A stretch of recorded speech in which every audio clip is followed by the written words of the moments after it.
Hi friends, എല്ലാവർക്കും നമസ്കാരം. Welcome to Magic Recipes. നമ്മൾ ഇന്ന് ഉണ്ടാക്കാൻ പോകുന്നത് മട്ടൺ കപ്സയാണ്. മട്ടൺ കപ്സയ്ക്ക് വേണ്ടിയിട്ട് ഞാനിവിടെ റൈസ് എടുത്ത് വെച്ചിരിക്കുന്നത് ഒരു 3 ഗ്ലാസ് അളവിൽ വലിയ നീളമുള്ള റൈസാണ് എടുത്ത് വെച്ചിരിക്കുന്നത്. ഇടത്തരം തക്കാളി 2, 3 വലിയ സവാള, ടൊമാറ്റോ പ്യൂരി, കഫ്സ മസാല, പിന്നെ മട്ടൺ 1 കിലോയിൽ കൂടുതലുണ്ട്. വലിയ കഷ്ണങ്ങളാക്കി മുറിച്ച് നമ്മൾ വാങ്ങിയതാണ്. വിനാഗിരിയും ഉപ്പും ചേർത്ത് നന്നായി കഴുകി ഇവിടെ ഒരു അരിപ്പ പാത്രത്തിലെടുത്ത് വെച്ചേക്കാണ്. ഇതുപോലെ വലിയ കഷ്ണങ്ങളായിട്ട് വേണം കഫ്സയ്ക്ക് നമ്മൾ മട്ടൺ കട്ട് ചെയ്ത് വാങ്ങിക്കാനായിട്ട്. കുറച്ച് നെയ്യൊക്കെ ഉള്ള പീസ് നോക്കി തന്നെ വാങ്ങിക്കണം കേട്ടോ. അപ്പോൾ നമ്മൾ വിനാഗിരിയും ഉപ്പും ചേർത്ത് ഇവിടെ നല്ലപോലെ കഴുകി വെച്ചിരിക്കുന്ന ഈ മട്ടൺ ആദ്യം തന്നെ നമുക്ക് വേവിച്ചെടുക്കേണ്ടതുണ്ട്. വേവിക്കാനായിട്ട് നമ്മൾ കുക്കറിലിട്ടാണ് കുറച്ച് വേവിക്കുന്നത്, പകുതിയോളം. അതായത് പകുതി ഭാഗം നമുക്ക് റൈസിൻ്റെ കൂടെ വേവിക്കേണ്ടതാണ്. അപ്പോൾ അതുകൊണ്ട് പകുതി ഭാഗം നമുക്ക് കുക്കറിൽ വേവിക്കേണ്ടതുണ്ട്. മട്ടൺ അത്യാവശ്യം വേവുള്ളതുകൊണ്ട്. ചിക്കൻ ആണെങ്കിൽ അങ്ങനെ ചെയ്യേണ്ട കാര്യമില്ല, റൈസിൻ്റെ കൂടെ തന്നെ കിടന്ന് വെന്ത് കിട്ടും. അപ്പോൾ കുക്കറിലേക്ക് നമുക്ക് കുറച്ച് എണ്ണ ഒഴിച്ച് കൊടുക്കാം. എണ്ണ ചൂടായ ശേഷം നമുക്ക് മുഴുവൻ മസാല ഇട്ട് കൊടുക്കാം. തക്കോലം, ജാതിപത്രി, ഏലക്ക, കറിയാമ്പ്, ബേ ലീഫ്, പട്ട, ഇതൊക്കെയാണ് നമ്മൾ മുഴുവൻ മസാലയായിട്ട് ഇട്ട് കൊടുക്കുന്നത്. എല്ലാം കൂടി ചേർത്ത് 1 ടീസ്പൂൺ അളവിൽ നമുക്ക് എടുത്താൽ മതി, വളരെ കുറവ് മതി. അതിനുശേഷം നമ്മളിവിടെ കട്ട് ചെയ്ത് വെച്ചിരിക്കുന്ന സവാള, അത്യാവശ്യം വലിയ സവാളയാണെങ്കിൽ 3 എണ്ണം, ചെറുതാണെങ്കിൽ 4 സവാള, ആ അളവിലാണ് കേട്ടോ എടുക്കേണ്ടത്. എണ്ണയിൽ നല്ലപോലെ വഴറ്റിയെടുക്കാം. സവാള വളരെ നൈസായിട്ട് സ്ലൈസായിട്ട് വേണം കട്ട് ചെയ്ത് എടുക്കാൻ. വെളുത്തുള്ളി 5 അല്ലി മുഴുവനായിട്ട് ഇട്ട് കൊടുക്കണം. ചതക്കിയൊന്നും വേണ്ട, അരിഞ്ഞിടുകയും വേണ്ട, മുഴുവനായിട്ട് തന്നെ ഇട്ട് കൊടുക്കാം. ചെറിയ വെളുത്തുള്ളിയാണെങ്കിൽ ഒരു 7-8 എണ്ണം എടുക്കുക. ഇത് വലിയ അല്ലി ആയതുകൊണ്ടിട്ടാണ് ഞാനത് 5 എണ്ണം എടുത്തിരിക്കുന്നത്. നമ്മളിവിടെ തക്കാളി കട്ട് ചെയ്ത് വെച്ചിട്ടുണ്ടായി. ഈ തക്കാളി നമുക്ക് ഒന്ന് നന്നായിട്ട് അരച്ചെടുക്കേണ്ടതുണ്ട്. മിക്സിയിലിട്ട് നല്ലപോലെ അരച്ചെടുക്കാം. അപ്പോഴേക്കും നമ്മുടെ സവാള ഒന്ന് വഴങ്ങി വരട്ടെ. കേട്ടോ, നമ്മുടെ തക്കാളി നല്ലപോലെ അരഞ്ഞു കിട്ടിയിട്ടുണ്ട്. ഈ ഒരു പാകത്തിന് വേണം അരച്ചെടുക്കാനായിട്ട്. ഇത് നമുക്ക് വഴങ്ങി കിട്ടിയ സവാളയിലേക്ക് ഇട്ട് കൊടുത്ത് നല്ലപോലെ പച്ചമണം മാറുന്നത് വരെ വഴറ്റിയെടുക്കണം. തക്കാളിയുടെ പച്ചമണം മാറുന്നത് വരെ നല്ലപോലെ വഴറ്റിയെടുക്കുക. ലേശം ഉപ്പ് ചേർത്ത് കൊടുക്കാം.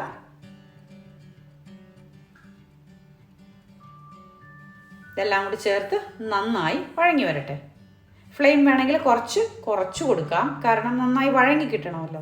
അതുകൊണ്ട് കരിഞ്ഞു പോവാത്ത രീതിയിൽ നന്നായി വഴറ്റിയെടുക്കാം. ഇതിലേക്ക് ചിക്കൻ സ്റ്റോക്ക് ഇട്ട് കൊടുക്കേണ്ടതുണ്ട്. ഇതുപോലെ ഒരു ബോക്സിൽ 2 ക്യൂബായിട്ടാണ് നമുക്ക് ചിക്കൻ സ്റ്റോക്ക് കിട്ടുക. ഇത് മട്ടനാണ് നമ്മൾ ഉണ്ടാക്കുകയാണെങ്കിൽ 2 ക്യൂബ് ഇട്ട് കൊടുക്കേണ്ടതുണ്ട്. ചിക്കനാണ് നമ്മൾ കപ്സ ഉണ്ടാക്കുന്നതെങ്കിൽ 1 ക്യൂബ് ഇട്ട് കൊടുത്താൽ മതിയാകും കേട്ടോ. ഇപ്പം നമ്മൾ മട്ടൻ ആയതുകൊണ്ട് 2 ക്യൂബും ഇതിലേക്ക് ഇട്ട് കൊടുക്കുകയാണ്. ചിക്കൻ സ്റ്റോക്കിൻ്റെ സൂപ്പർ മാർക്കറ്റിൽ വാങ്ങിക്കാൻ കിട്ടുന്ന സംഭവമാണിത്. ഇനി ഇതിലേക്ക് 5 ടീസ്പൂൺ നിറച്ച് നമുക്ക് ടൊമാറ്റോ പ്യൂരി ഇട്ട് കൊടുക്കാം. ഇതുപോലെ ടൊമാറ്റോ പ്യൂരി തന്നെ വാങ്ങിക്കാൻ ശ്രമിക്കുക. കെച്ചപ്പോ സോസോ ഒന്നും ഒഴിക്കരുത്. അതിനൊക്കെ ഒരു വിനാഗിരിയും കൂടി മിക്സ് ചെയ്ത് ചേർന്നത് കൊണ്ട് ആ ഒരു ടേസ്റ്റ് കിട്ടും. അപ്പോൾ അതുകൊണ്ട് അത് വേണ്ട. നമുക്കിതുപോലെ വാങ്ങിക്കാൻ കിട്ടും ടൊമാറ്റോ പ്യൂരി.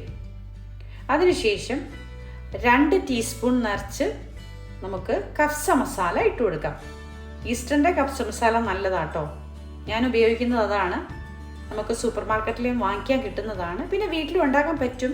ഇപ്പോൾ എളുപ്പത്തിന് നമുക്ക് മസാലപ്പൊടി വാങ്ങിക്കുകയാണ്. ഇത് നല്ലപോലെ മസാല നന്നായി മൂത്ത് വരുമ്പോഴേക്കും നമ്മൾ കഴുകിയെടുത്ത് വെച്ചിരിക്കുന്ന മട്ടൺ ഈ മസാലയിലേക്ക് ഇട്ട് കൊടുത്ത് നന്നായി മിക്സ് ചെയ്തെടുക്കാം.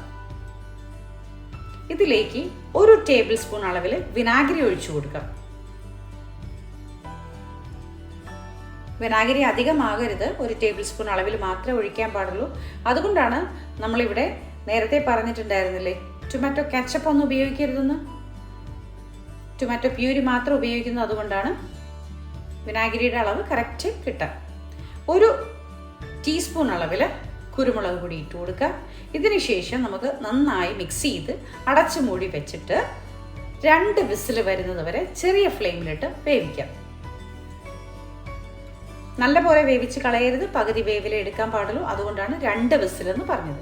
2 വിസിൽ വന്ന് ഏറൊക്കെ പോയി. ഇനി നമുക്ക് തുറന്നു നോക്കാം. കണ്ടോ, നല്ല പാകത്തിന് നമുക്ക് വെന്ത് കിട്ടിയിട്ടുണ്ട്. നമുക്കിനി ചെയ്യേണ്ടുന്ന കാര്യം എന്താണെന്ന് വെച്ചിട്ടുണ്ടെങ്കിൽ ഈ മസാലയിൽ നിന്ന് നമ്മൾ ഈ വേവിച്ച് വെച്ചിരിക്കുന്ന മീറ്റിൻ്റെ പീസ് എടുത്ത് മാറ്റുക, മട്ടൻ്റെ പീസ് എടുത്ത് മാറ്റുക. ഈ മസാല നമുക്ക് വേണം, ഈ ഗ്രേവി നമുക്ക് വേണം. ഇതിലേക്ക് വെള്ളം മിക്സ് ചെയ്തിട്ടാണ് നമ്മൾ റൈസ് വേവിച്ചെടുക്കുന്നത്. ഇപ്പം ഈ കുക്കറിലെല്ലാം കൂടി തികയില്ല, അതുകൊണ്ട് ഞാൻ മറ്റൊരു പാത്രത്തിലേക്ക് ഈ മസാല മാറ്റുകയാണ് കേട്ടോ. കണ്ടോ, മസാല നമ്മൾ മറ്റൊരു പാത്രത്തിലേക്ക് മാറ്റി. ഈ ഗ്ലാസ് അളവിലാണ് ഞാൻ അരി എടുത്തിരിക്കുന്നത്, 3 ഗ്ലാസ്. അപ്പോൾ 6 ഗ്ലാസ് വെള്ളം നമുക്ക് എടുക്കാം. പിന്നെ ഈ മസാലയുണ്ടല്ലോ, അപ്പോൾ അതുകൊണ്ട് അതനുസരിച്ച് അളവ് നോക്കിയിട്ട് വേണം വെള്ളം എടുക്കാൻ. 6 ഗ്ലാസ് വെള്ളം എടുത്തു. വെള്ളം അതിനകത്തേക്ക് ഒഴിച്ചു കൊടുത്തു. വെള്ളം നന്നായി തിളച്ച് വരട്ടെ. വെള്ളം തിളച്ച് വരുന്ന സമയം കൊണ്ട് നമുക്ക് അരി ഒന്ന് കഴുകി എടുക്കേണ്ടതുണ്ട്. നല്ല ഫ്ലെയിമിൽ വെച്ച് തന്നെ നമുക്ക് വെള്ളം തിളപ്പിക്കാം. നമുക്ക് അരി കഴുകി ഒന്ന് കുതിർത്ത് വെക്കാം. വെള്ളം തിളയ്ക്കുന്ന ആ സമയത്തുള്ള അരിയുടെ ഒരു കുതിർത്ത് കിട്ടിയ അളവ് മതി കേട്ടോ. നേരത്തെ തന്നെ ഒന്നും അരി കുതിർത്ത് വെക്കേണ്ടതില്ല. വെള്ളം നന്നായി തിളച്ച് വരട്ടെ. നമ്മളിവിടെ അരി കുതിർത്ത് വെച്ചിട്ടുണ്ട്. ഒരു 5 മിനിറ്റ് 10 മിനിറ്റിനുള്ളിൽ നമുക്ക് വെള്ളം തിളച്ച് കിട്ടും. അപ്പോൾ വെള്ളം നന്നായി തിളച്ചു. ഇനി നമ്മളിവിടെ കഴുകി വെച്ചിരിക്കുന്ന അരി നമുക്ക് വെള്ളത്തിലേക്ക് ഇട്ട് കൊടുക്കാം. കണ്ടോ, വെള്ളത്തിലേക്ക് ഇട്ട് കൊടുത്ത ശേഷം നന്നായി മിക്സ് ചെയ്ത് ചേർക്കുക. അത്യാവശ്യം നല്ല ഫ്ലെയിമിൽ വെച്ച് തന്നെ നമുക്ക് ഈ ഒരു റൈസ് വേവിച്ചെടുക്കാം. കഫ്സ റൈസ് വേവിച്ചെടുക്കാം. കണ്ടോ, വെന്ത് വരുന്നുണ്ട്. നല്ല പോലെ തിളച്ച് ഒന്ന് വെന്ത് വരുമ്പോഴേക്കും നമുക്ക് ഇതിലേക്ക് നമ്മളിവിടെ എടുത്തു വച്ചിരിക്കുന്ന മട്ടൻ്റെ പീസ് ചേർത്ത് കൊടുക്കേണ്ടതുണ്ട്. കണ്ടോ, ഈ ഒരു അളവിൽ വെള്ളം ഒന്ന് വറ്റി തുടങ്ങുമ്പോഴേക്കും പകുതി വേവായിട്ട് നമുക്കിപ്പോൾ കിട്ടിയിട്ടുണ്ട്. ഇനി നമുക്ക് ഇതിലേക്ക് നമ്മളിവിടെ എടുത്തു വച്ചിരിക്കുന്ന മട്ടൻ്റെ പീസ് മുഴുവനായിട്ട് ചേർത്ത് കൊടുക്കാം.